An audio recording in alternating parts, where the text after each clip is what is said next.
A hernia is a defect in your abdominal wall, whether it's something that you developed over time or something that you may have been born with and just had gotten larger. It's basically a hole in your abdominal wall that tissue is coming through.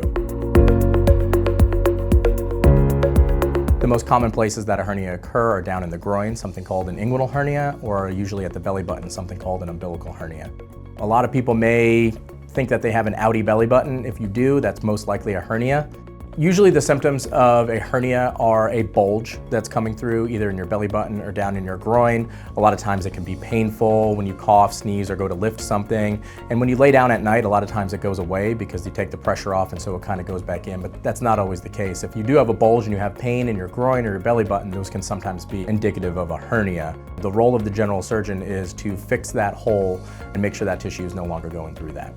Even if those hernias aren't causing you any problems, or your doctor may have said, oh, until it starts causing you pain, you don't need to have surgery on it, it's a good idea to go see a general surgeon and let us kind of discuss the options with you, because sometimes taking care of those hernias when they're smaller before they become painful can have a better outcome and sometimes be done with smaller incisions.